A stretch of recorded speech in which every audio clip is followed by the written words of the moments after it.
আমরা যখন নদী পার হই, হাজার হাজার মাঝি থেকে থাকে, হাজার হাজার নৌকা থেকে থাকে, কিন্তু বৈতরণী নদীতে কয়টা নৌকা? ওমা কয়টা নৌকা? একটা নৌকা। মাঝি কয়জন? একজন। কে সেই মাঝি? আমার পরম পুরুষোত্তম ভগবান শ্রীকৃষ্ণ। যখন বৈতরণী পার হতে যাব, তখন আমার 4 আঙ্গুল মাথার উপরে সূর্যের আলো থাকে, মাথা রক্ত টক বা করে ফুটতে থাকে, কিন্তু যেই ভাগবত কথা আস্বাদন করে সেখানে যায়, তাকে এই সূর্য স্পর্শ করতে পারে না। তাই গোবিন্দ আমার কি করলেন? তিনি আদেশ দিয়ে দিলেন, নির্দেশ দিয়ে দিলেন যে ভক্তরা একবারে সাধু সঙ্গ করে আসবে, ভক্তদের সাথে আলিঙ্গন করবে, চরণ ধুলি মাথায় নিবে, আর ভাগবত কথা শ্রবণ করবে। নিতাই গৌর হরি বলে আমি নৌকা নিয়ে দাঁড়িয়ে থেকে তাকে ভবপাত থেকে মুক্ত করে দেব।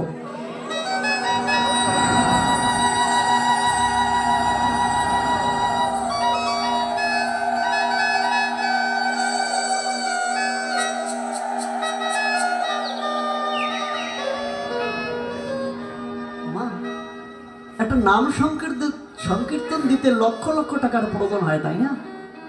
এই ভাগবতের আয়োজন করা হয়েছে, লক্ষ লক্ষ টাকার প্রয়োজন হয়েছে? হয়নি। ভগবান বললেন যে নাম সংকীর্তন তখনই সফল হবে যখন এই নাম সংকীর্তনের আগে ভাগবতের আয়োজন করা হবে। কেন আমরা নাম সংকীর্তন তো শুরু করলেই পারি, কেন ভাগবত দেওয়ার প্রয়োজন? বলে নববিধা ভক্তির প্রথম হলো কি? শ্রবণ। এই শ্রবণ করতে হবে, শ্রবণের মাধ্যমে জানতে হবে নাম সংকীর্তন কিভাবে শুনতে হবে, কিভাবে শুদ্ধ সাধুগুরু বৈষ্ণবদের সাথে মিশতে হবে। তাই ভাগবত বিনা নাম সংকীর্তন নয়। এই জন্য এখানে বলা হয়েছে কি, ভগবত ভক্তরা সমস্ত পাপ থেকে মুক্ত হন। ওমা আপনারা জানেন, একবার নাম নিলে যত পাপ হয়, জীবের কি সাধ্য আছে তত পাপ করে। আমরা তো সারা জীবন নাম সংকীর্তন শুনে এসেছি, কয়জনে পরিবর্তন হতে পেরেছি? মানে যত পরিবর্তন এই ভাগবত থেকেই হয়ে যায়। কিভাবে? আসলে লালা বাবু তিনি সেই ঋণ আদায়ের জন্য পথে পথে ছুটে চলেছেন। পাশে শুনতে পেলেন একটি মেয়ে কন্যা বাবাকে ডেকে বলছে, বাবা বাসনায় আগুন দেবে না, আমার বেলা যে বয়ে যায়। কথাটা হৃদয়ে লেগে গেল লালাবাবু। লালাবাবু বলল, মারে আরেকটি বার বল না, কি বলেছিস? বললো, বাবা বেলা যে বয়ে যায় বাসনায় আগুন দেবে না। লালাবাবু চিন্তা করলো, ওরে কোন বেলা, আমারও তো ওই শেষ বেলা হয়ে যায়। কত রাজা, সাদা রাজা হিসাবে আমি রাজত্ব করেছি, কিন্তু নিতাই গৌর হরি বলে এই সাধুগুরু বৈষ্ণবদের সঙ্গ করা হয়নি, আলিঙ্গন করা হয়নি, আর তাদের সেই চরণ ধরে মস্তকে ধারণ করতে পারিনি। সেদিন থেকে তিনি শুদ্ধ ভাগবতে পরিণত হয়ে গিয়েছিলেন। ভাগবত কথা এমন মধুর কথা, বা মনোযোগ দিয়ে শ্রবণ করতে হয়। বলে নাম কি করে? নাম মুক্তি দেয়, নাম দেয় আমাদের মুক্তি। আর ভাগবত কি দেয়? ভক্তি। বলে ভক্তি আগে নাকি মুক্তি আগে? বলে ভক্তি আগে। ভক্তি না থাকলে মুক্তি তো আর হবে না। অনেক আলোচনা তো আমরা শেষ করতে পারবো না, যার কারণে কিছু কিছু আমরা আস্বাদন করবো। তো কি হলো,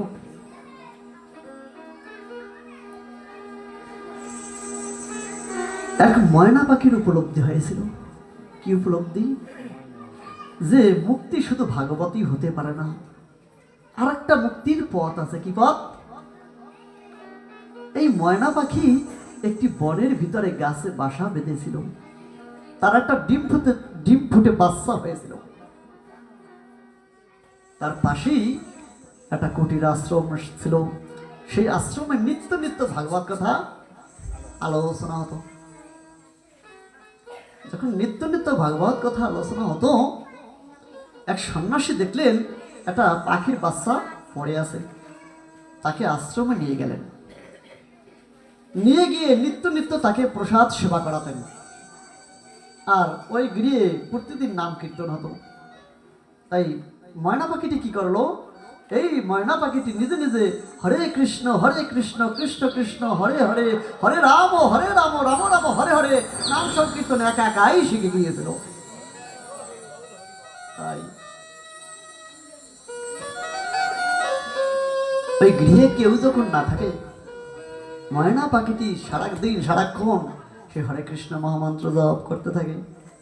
আমার বলা হয়েছে কি, আমাদের এটা একটা খাঁচা, ওই খাঁচাটার পরিচর্যা কখন করা হয়েছিল? যখন ময়না পাখিটিকে পেয়েছিল।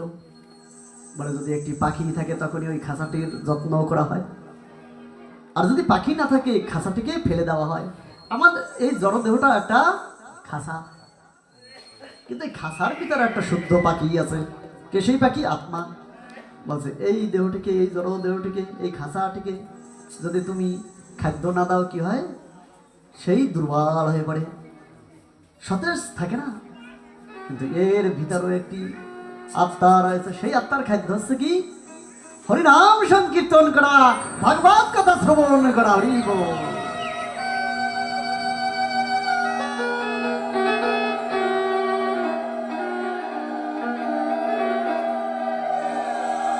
মা বলা হয়েছে গঙ্গায় যদি স্নান করা হয়, গঙ্গায় এই দেহ শুদ্ধি হয়। আত্মশুদ্ধি কিসে হবে? বলছে আত্মশুদ্ধি হয় সাধুগুরু বৈষ্ণবের সঙ্গ করার মাধ্যমে। এছাড়া আত্মশুদ্ধির আর দ্বিতীয় কোনো পথ নেই। যখন ভাগবত কথা শ্রবণ করতে আসে, ভালো মন্দ সবাই আসে, কিন্তু যারা বৈষ্ণব, যারা ভক্ত, তারা ভালো মন্দ কখনো বিচার করে না। কারণ তারা মনে করে ওখানে যারা আসছে সবাই শুদ্ধ বৈষ্ণব। সে ভুল করতে পারে, কিন্তু তার চরণ দুটি কখনো ভুল করতে পারে না। তাই সে ওই চোর কি সাধু কি সবার চরণ ধরি মাথায় নেয়। একদিন যখন সেই আশ্রমে ভাগবত আলোচনা হচ্ছিল, একটা চোর আসলো। চোর, ভাগবতের চোর আসলো, কিন্তু পরিবর্তন হয়, কিন্তু তার মনটা পরিবর্তন হলো না। চোরটি চিন্তা করলো, এই ময়না পাখিটিকে যদি আমি নিয়ে বাজারে বিক্রি করতে পারতাম, অনেক টাকা পেতাম। কারণ কি? সেই ময়না পাখির মুখে সেই হরে কৃষ্ণ মহামন্ত্র নাম। এ তো আশ্চর্যের বিষয়। তিনি কি করলেন? কোনো এক ফাঁকে সেই ময়না পাখিটিকে নিয়ে বাজারে গেলেন। বাজারের কাছেই এক ব্রাহ্মণ ছিল, তার কোনো সন্তান ছিল না। সে দ্বাদশী যুক্ত একাদশী পালন করে পরদিন ওই গ্রামে যত ভক্ত ছিল সবাইকে প্রসাদ বিতরণ করাতেন। তাই ঘুরতে ঘুরতে আজ বাজারে গেলেন। চিন্তা করলেন, আমার তো কোনো সন্তান নেই, নিদানের সময় আমার কর্ণে কে সেই মধুর হরি কথা কৃষ্ণ কথা আস্বাদন করাবে। ঘুরতে ঘুরতে যখন পাখিটির কাছে গেলেন, দেখলেন পাখিটি খাঁচার চতুর্দিকে ঘুরছে আর বলছে, রাধে বল, রাধে বল, কৃষ্ণ বল, কৃষ্ণ বল, হরি বল, হরি বল।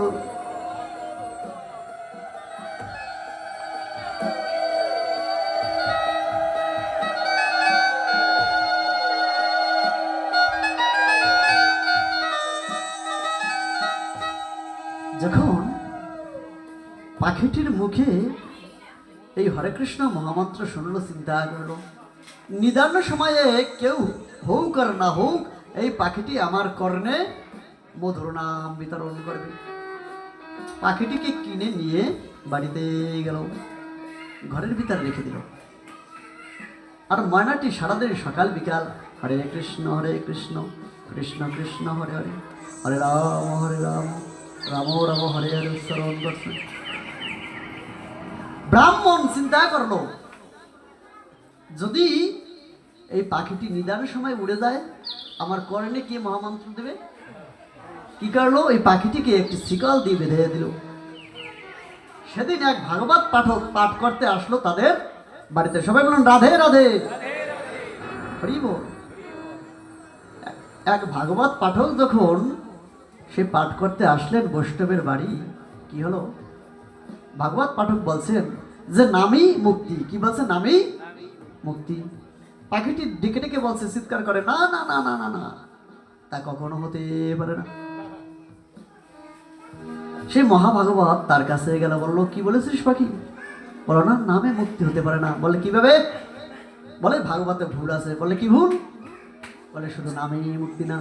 তাই কিভাবে বুঝলি?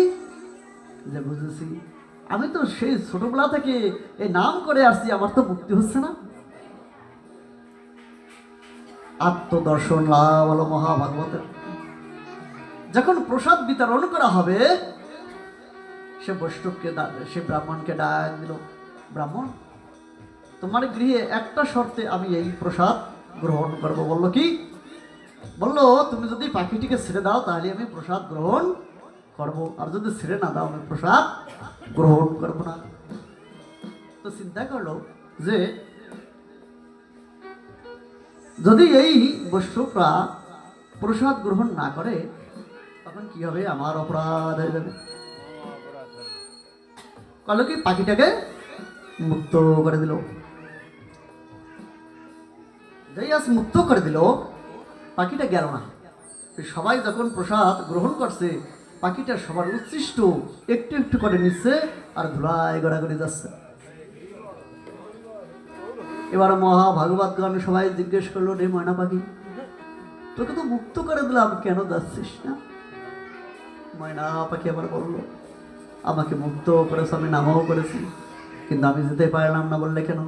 বললো যতক্ষণ পর্যন্ত এই সাধুগুরু বৈষ্ণবের কৃপা না হবে ততক্ষণ পর্যন্ত মুক্ত হতে পারবো না।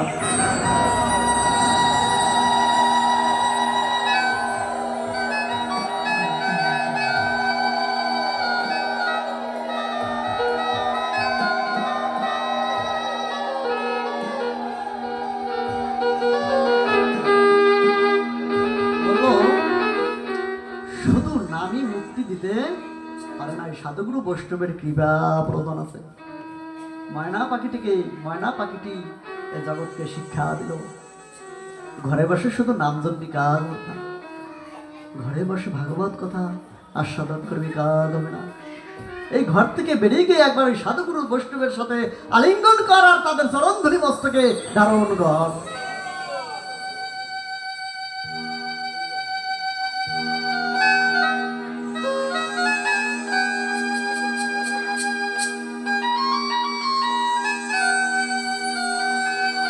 তো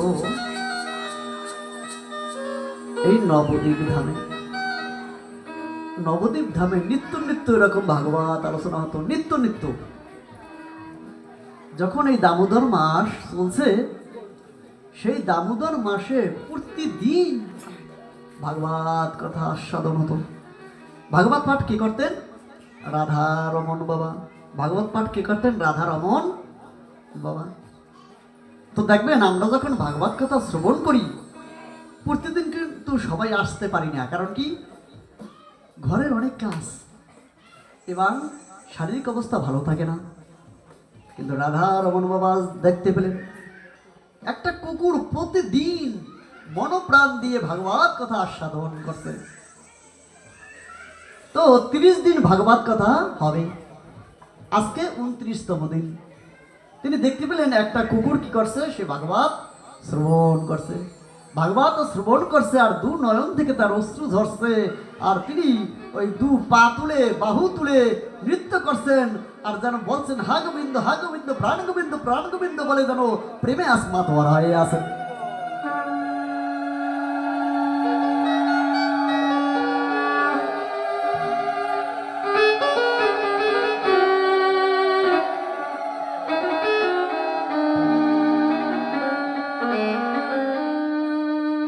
যখন দেখছেন কুকুরটি আজকে প্রেমে মাতোয়ারা, কালকে ভাগবত বিশ্রাম দেবেন, 29 দিন হয়ে গেছে, কালকে হবে 30তম দিন।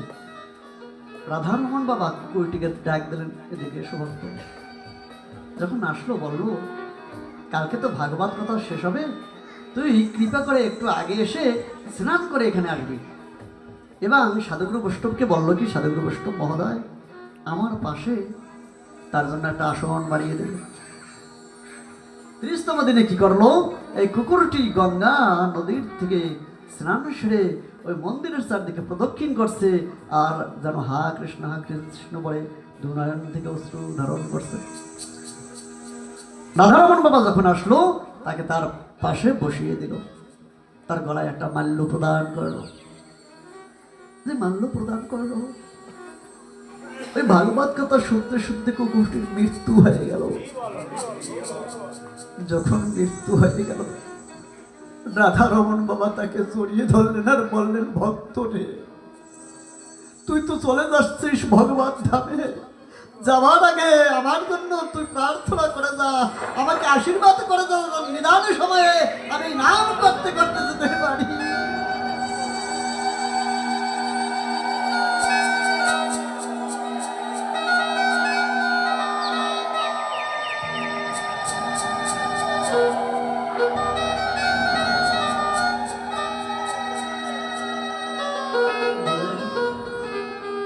ভক্ত, তোর কত জন্মের স্বীকৃতি, তুই ভাগবত কথা শ্রবণ করতে করতে তোর মৃত্যু হয়ে গেল। আমাকে তুই আশীর্বাদ করে যা, আমি তো এই ভাগবত কথা শ্রবণ করতে করতে আমার দেহ ছাড়া সেই ভবতরী থেকে পার হয়ে যেতে পারে। আজ কি করলেন রাধারমন বাবা? তার উদ্দেশ্যে দুটো চাল ডালের ব্যবস্থা করলেন, সেবা দান করবেন। কি করলো? ওই নবদ্বীপের প্রতিটি গৃহে যত কুকুর ছিল সবাইকে আজ নিমন্ত্রণ করা হলো। বললো ওই কুকুরটির উদ্দেশ্যে আমি ভোজন করাবো, তোমরা সব আমন্ত্রিত, এসে প্রসাদ দেবে। এবং সাথে সমস্ত শুদ্ধ সাধুগুরু বৈষ্ণবদেরকেও নিমন্ত্রণ করা হলো। সাধুগুরু বৈষ্ণব মহোদয়গণ বুঝতে পারলেন না যে রাধারমন বাবা কি করছেন। কি করলো? তার যখন মহোৎসবের ব্যবস্থা করলো, এই প্রত্যেকটা কুকুর এসে তাদের নিজ নিজ আসন অলঙ্কৃত করলো। অলঙ্কৃত করার পরে রাধারমন বাবা প্রত্যেকের গলায় একটি করে মালা দিয়ে দিলেন। প্রসাদ গ্রহণ করলো। প্রসাদ গ্রহণ করে তারা ধুলায় গড়াগড়ি দিতে লাগলো আর নিজের আলিঙ্গন দিতে লাগলো। যে আলিঙ্গন দিতে লাগলো, শুদ্ধ সাধুগুরু বৈষ্ণব বুঝতে পারলেন যে আমরা মানুষ হয়ে বুঝতে পারলাম না। আর নবদ্বীপের কুকুর কি সাধারণ কুকুর? বৃন্দাবনের তরুলতা তারাও বলে কৃষ্ণ কথা, আমি মানব হইয়া হইলাম চেতনহারা। নবদ্বীপের কুকুর কি আর সাধারণ কুকুর হতে পারে? তখন সাধুগুরু বৈষ্ণব এসে সেই সমস্ত কুকুরদের সাথে আলিঙ্গন।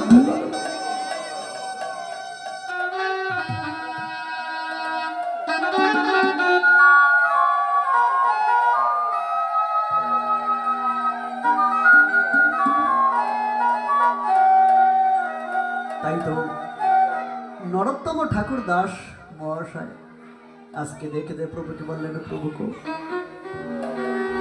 পরবর্তী জন্ম আমার কি হয় আমি জানি না, যে জন্ম দাও বা না দাও আমার জন্মটা যেন কুকুর হিসাবে জন্ম নেয়।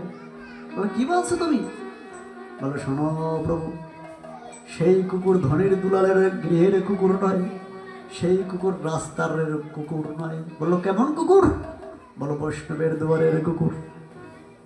বলো শোনো নরোত্তম দাস, যদি বৈষ্ণবের দুয়ারের কুকুর হয় তোমার কি লাভ? বললো প্রভু গো, একটি নয় দুটি নয় আবার তিনটি লাভ। বলো কি লাভ? বলো ওই বৈষ্ণবের দুয়ারে যখন আমি অবস্থান করব, মানুষ হয়ে তো পারছি না সেই ভগবানের নিত্য নিত্য প্রসাদ গ্রহণ করতে, যখন ওই বৈষ্ণব তার সেই উচ্ছিষ্ট ফেলে দেবে, সেই উচ্ছিষ্ট গ্রহণ করে নিতাই গৌর হরি বলে আমি ধন্য হয়ে যাব।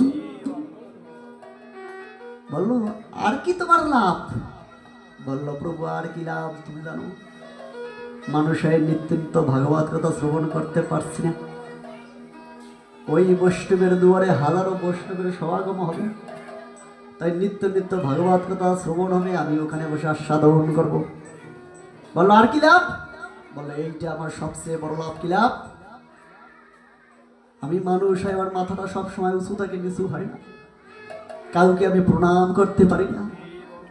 তাই যদি আমি বৈষ্ণবের গৃহের কুকুর হই, যেসব আমার সাধুগুরু বৈষ্ণবরা ওই ধুলা দিয়ে হাঁটবে, তাদের পায়ের ধুলা মাটিতে লেগে যাবে, আর নিতাই গৌর হরি বলে একবার ওপাশে একবার এপাশে আমি ধুলায় গড়াগড়ি দেব, আর কি হবে? আমার অঙ্গ সেই পরশ পেয়ে ভগবান ধাম প্রাপ্ত হয়ে যাবে।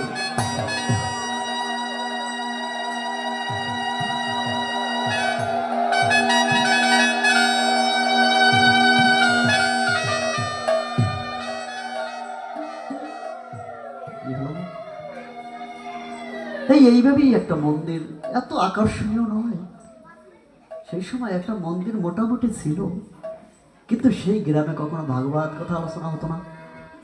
আর রাধাকৃষ্ণের সে বিগ্রহ ছিল বটে, কিন্তু নিত্য নিত্য সেবা কেউ দিত না।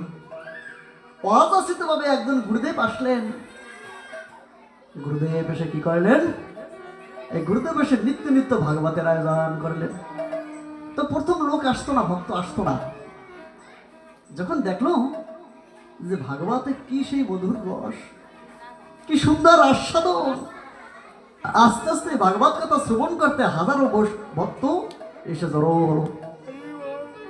এই ভক্তরা বলল, গুরুদেব আপনার কত কৃপা, এই দামোদর মাসে আমাদেরকে ভাগবত কথা শ্রবণ করাচ্ছেন। গুরুদেব অযাচিত ভাবে আপনার কৃপা ঘটেছে, তাই আমরা এখন থেকে নিত্য নিত্য ভাগবত কথা শ্রবণ করব, আমাদেরকে দীক্ষা দিয়ে দিন, নাম দিয়ে দিন। সবাই কি করলো, যখন দীক্ষা দিয়ে গেল ওই গ্রামটা আজ কি হলো, সেই গোলক বৃন্দাবন ধামের মতো শুদ্ধ ভক্তি পরিণত হয়ে গেল।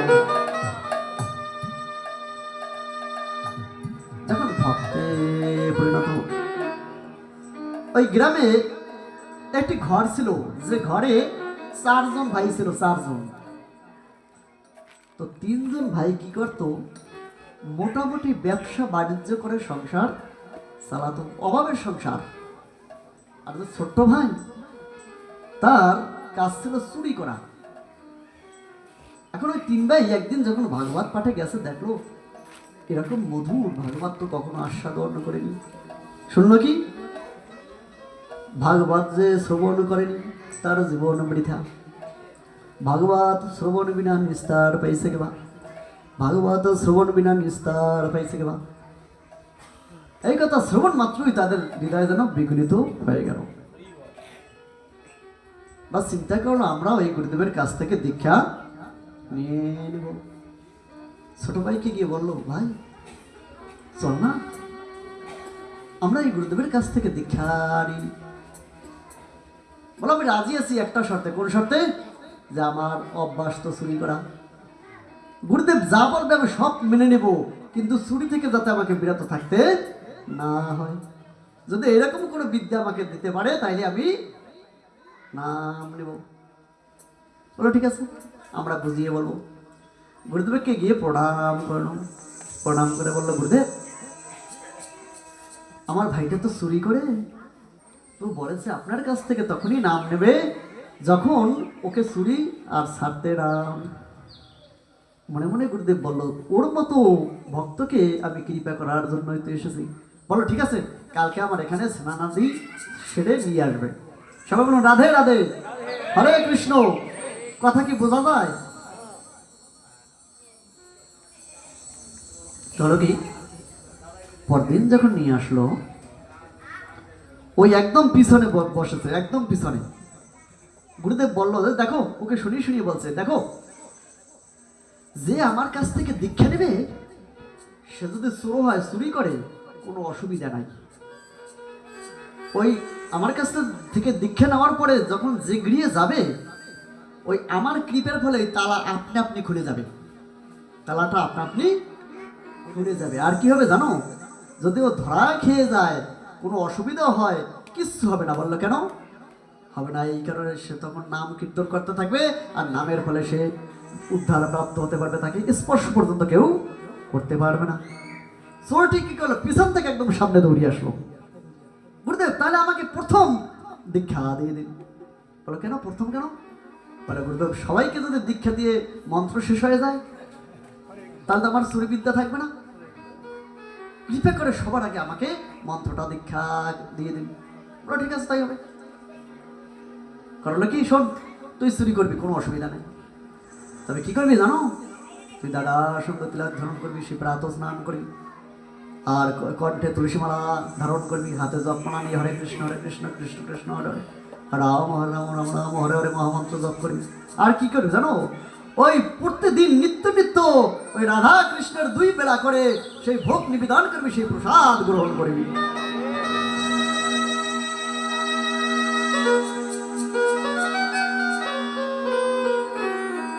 যখন এই কথা বললো গুরুদেব চুরি তো চলবে? বলে হ্যাঁ চলবে।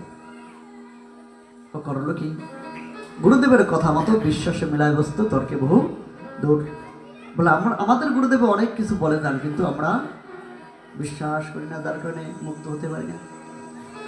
করছে কি, নিত্য নিত্য প্রাত স্নান সেরে সেই দাদা সঙ্গ তিলক ধারণ করে, কণ্ঠে তুলসী মালা নিয়ে মালা জপ করে, আর গিরিধারী গোপালকে 2 বেলা ভোগ নিবেদন করে। তো এই ভোগ নিবেদন করতে করতে কি হলো, একদিন বাড়ির কাছেই বাজার ছিল, সেখানে চুরি করতে গেল। প্রতিদিন নিয়মিত চুরি করে, বিশ্ববিখ্যাত চোর তো। দেখে কারো স্বর্ণের বার চুরি করে নিয়েছে, কারো দোকান থেকে টাকা লুট করে নিয়েছে, আবার 9টা-10টায় ওই বাজার করতে যায়, বাজার করে ঠরে প্রসাদ বানিয়ে ভগবানকে নিবেদন করে খায়। ওকে দেখে জিজ্ঞেস করে, তুই কি চুরি করেছিস? বলে হ্যাঁ করেছি। গুরুদেব বলেছিলেন কখনো কোনো অবস্থাতেই মিথ্যা কথা বলবি না। বলে আমি চুরি করেছি। না, কিছুতেই হতে পারে না। যে সাধু রূপ, যার দাদার সঙ্গে তিলক, কণ্ঠে তুলসী মালা, হাতে জপমালা, সে কখনো চুরি করতে পারে না। ও চিন্তা করলো, চুরি তো আমিই করেছি, বললামও সত্য, কেন আমাকে দোষ দিচ্ছে না? ও আর কিছু বলছে না, এসে পড়লো। এবার চিন্তা করলো কি, আমি আর গ্রামে চুরি করবো না, দূরে যাবো। কোথায়? 15 থেকে 20 কিলোমিটার দূরে। তো দেখবেন বাবারা,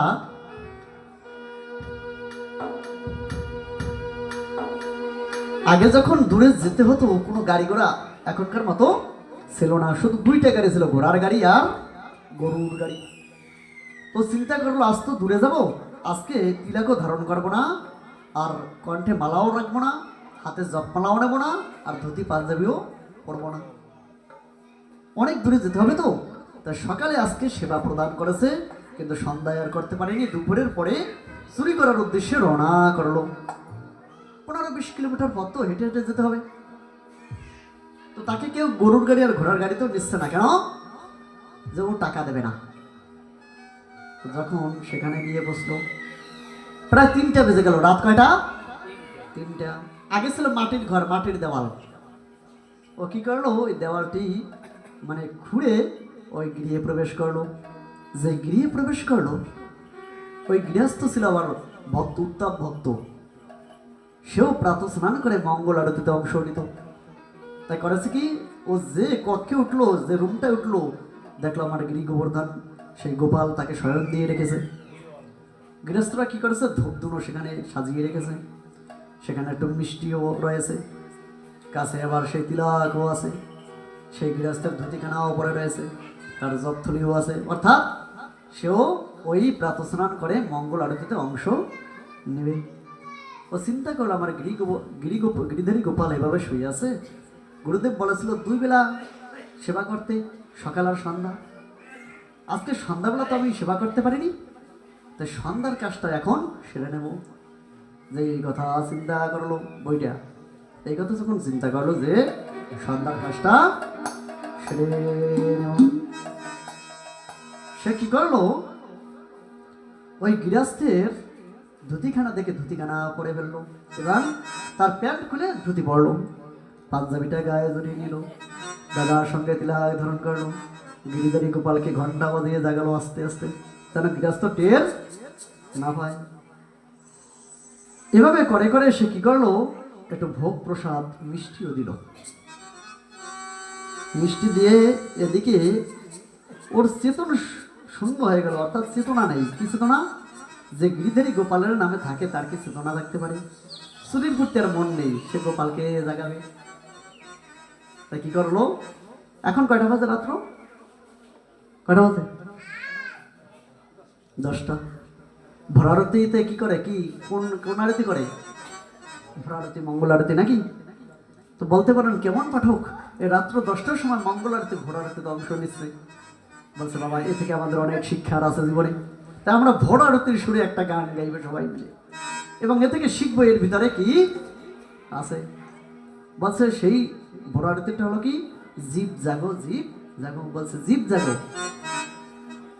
আচ্ছা, আমরা জীব কি জেগে আছি? বলছে 2 ভাবে জাগার অর্থ আছে। জেগে আছে কিন্তু আমার নিতাই গৌরের নাম বদন থেকে নিচ্ছি না, তাইলে আমি ঘুমিয়ে রয়েছি।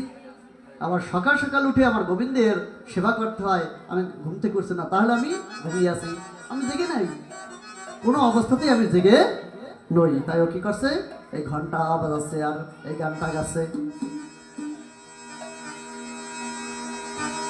জীব জাগো, জীব জাগো, গোরা সাদো বলে।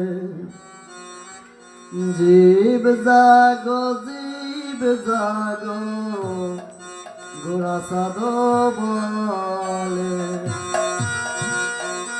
হরি বল সবাই, হরি বল।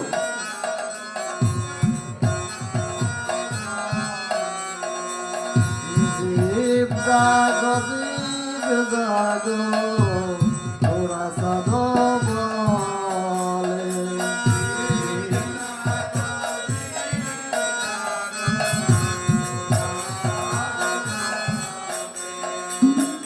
কত নিদ্রা মায়া পিশাচির কোলে কত নিদ্রা